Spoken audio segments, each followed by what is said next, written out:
ఇకపోతే తెలంగాణ తల్లి విషయానికి వస్తే కూడా అధ్యక్ష, భూమిని నదులను తల్లిగా భావించే సంస్కృతి మనకుంది అధ్యక్ష. ప్రధానంగా మనం ఇవాళ ఏ తల్లి రూపాన్ని మనం సృష్టించుకున్నా దేవతా స్వరూపంలో చిత్రించుకుంటాం అధ్యక్ష.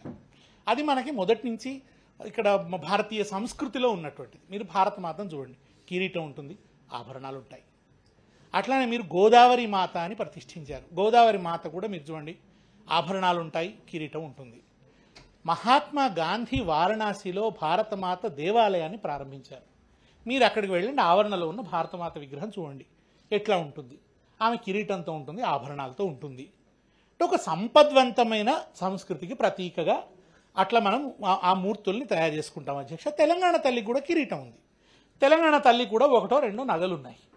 కానీ నగలు ఉండకూడదండి, తెలంగాణ వాళ్ళు నగలే ధరించారంటే. రామప్ప శిల్పాల్లో నగలేవా అధ్యక్ష? రామప్ప శిల్పాల్లో ఉన్నటువంటి స్త్రీమూర్తులకు నగలున్నాయి. అసలు నగలు అనే ఒక దాని మీద ఆ తల్లి రూపాన్ని మనం కాదనంటే అది ఇప్పటికే సమాజంలో ప్రతిష్ఠితమైంది. గ్రామ గ్రామాన పెట్టుకొని ఉన్నారు.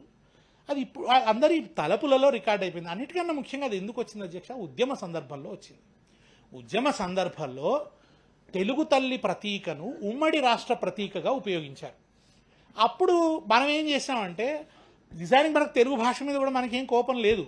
అది ఉమ్మడి రాష్ట్ర ప్రతీక చేయకుంటే తెలుగు తల్లి మీద కూడా కోపం ఉండేది కాదు. ఉమ్మడి రాష్ట్ర ప్రతీకగా ముందడి తీసుకొచ్చేసరికి మరొక ప్రతీక అవసరమై తెలంగాణ తల్లి ఉద్యమ కాలంలో తెలంగాణ తల్లిని సృష్టించుకున్నాం. ఆమె రూపం ఎట్లా ఉండాలని అంటే, బిఎస్ రాములు లాంటి పెద్దలు ఉన్నారు, గంగాధర్ గారని ఆయన ఇప్పుడు ఫైన్ ఆర్ట్స్ కాలేజీలో ప్రిన్సిపాల్గా ఉన్నారు, ఆయన చిత్రించారు. అది స్థూలంగా ఒక చేతిలో బతుకమ్మ, ఒక చేతిలో జొన్న కర్ర ఉండాలి అని అనుకున్నారు. మిగతా ఆర్టిస్టు రూపొందించారు. ఒక మెడలో కంటే ఉంది అధ్యక్ష, అది ఇక్కడి బహుజన స్త్రీలు కూడా ధరిస్తారు. కేవలం అగ్రవర్ణ స్త్రీలే ధరించరు అధ్యక్ష. వడ్డాణం అగ్రవర్ణ స్త్రీలు మాత్రమే ధరిస్తారా? ఫలానా కులానికి సంబంధించిన దొరసానిలాగా ఉంది అని వ్యాఖ్యానించారు అధ్యక్ష. ఆ కులానికి సంబంధించిన దొరసాని చేతిలో బతుకమ్మ పట్టుకుంటుందా అధ్యక్ష? ఇంకో చేతిలో జొన్నకర్ర పట్టుకుంటుందా? జొన్నకర్ర శ్రమకు సంకేతం, వ్యవసాయ శ్రమకు సంకేతం. ఇక్కడి భౌగోళికంగా ఉండే ఒక సహజమైనటువంటి పంట, దాన్ని పంచపాండవుల పంట అంటారు మన దగ్గర జొన్నను. ఎందుకంటే పాండవులు ఎట్లయినా బతికిరు, లక్క ఇంట్లైనా బతికిరు, అడవిలైనా బతికిరు, విరాటుడి కొలువులో అయినా బతికిరు. అట్లనే కొంచెం తేమ ఉంటే చాలు అది ఆ పంట పండుతుంది, గాలిలో కొద్దిగా తేమ ఉంటే చాలు. అందుకని మీరు జొన్నకర్ర పట్టుకున్న తెలంగాణ తల్లిని కాదంటే ఎట్లా? ఆమె శ్రమకు సంకేతమే. శ్రామిక సంస్కృతి, వ్యవసాయ సంస్కృతి. అసలు బతుకమ్మనే వ్యవసాయ సంస్కృతి. చెరువులో కదా, మనం చెరువులో కర్పిస్తాం కదా బతుకమ్మను. ఇవాళ ఆ సందర్భం లేదు.